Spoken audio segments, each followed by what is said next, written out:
मृगांका खौफ में तृष्णा की तरफ देखे जा रही थी। वो धीरे धीरे डरे हुए लोगों को वहां से हटाने की कोशिश कर रही थी।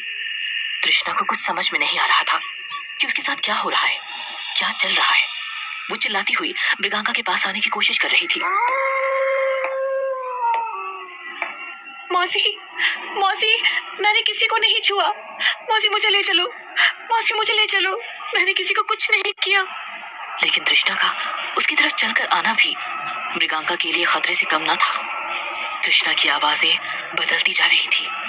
एक आवाज मृगांका से मदद की गुहार मांगती और बाकी आवाजें उसको मौत की धमकी देती। अगर पास भी आए ना तो ये नहीं बचेगी, ये नहीं बचेगी। मृगांका भय में थी, लेकिन अभी उसके लिए ज्यादा जरूरी बचे हुए लोगों को वहां से निकालना था। आसमान में बिजली की गड़गड़ाहट और तेज हवा से हवेली की हिलती खिड़कियां लाशों को भी भयभीत कर देने वाली थी। लोग चिल्ला रहे थे, मृगांका से मदद की गुहार कर रहे थे। मृगांका, हमें बचा ले, मृगांका इसे शांत कर। तृष्णा ने एक नजर एक गांव वाले को देखा और उसकी आंख सुलगी हुई आग की तरह लाल हो गई। मुझे शांत कराएगा? भूल गया कैसे मुझे नींद से उठा कर मारा करता था तू? हाँ?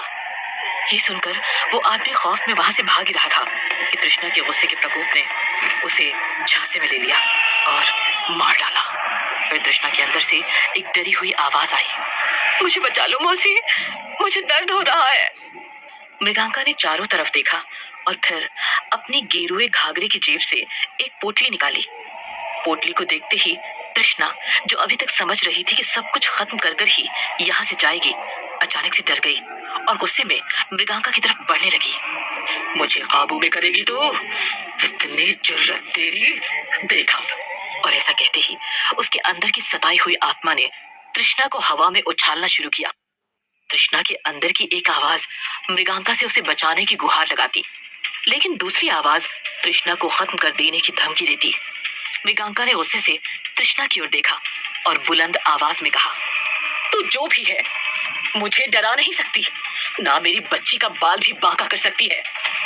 और ऐसा कहते ही मृगांका ने हवा के सहारे लटकी हुई तृष्णा के इर्द गिर्द राख की रेखा बनाई। तृष्णा के अंदर की आवाजें उस पर और हावी हो गई, लेकिन वो उसे कुछ करती उससे पहले मृगांका ने मुट्ठी भर राख लेकर तृष्णा के ऊपर फेंक मारी। तृष्णा जोर से चिल्लाई, कभी अपनी आवाज में, कभी अंदर से आ रही 4-5 आवाजों में जो उसे काबू करने की कोशिश कर रही थी। कुछ गांव के लोग भागते हुए ये दृश्य देखकर अचानक से रुक गए। तृष्णा ने गुस्से में उन्हें देखा और बिखरी हुई लाशों को अपनी जादुई विद्या से गलाना शुरू किया।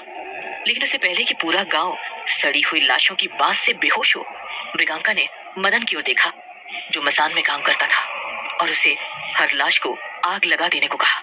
मदन, जो ये सब देखकर खौफ और असमंजस में था, कुछ देर के लिए एकदम सुन्न पड़ गया। लेकिन मृगांका के पास अभी उसको कुछ समझाने का वक्त न था। उसने चिल्लाकर कहा, आग लगा सारी लाशों को।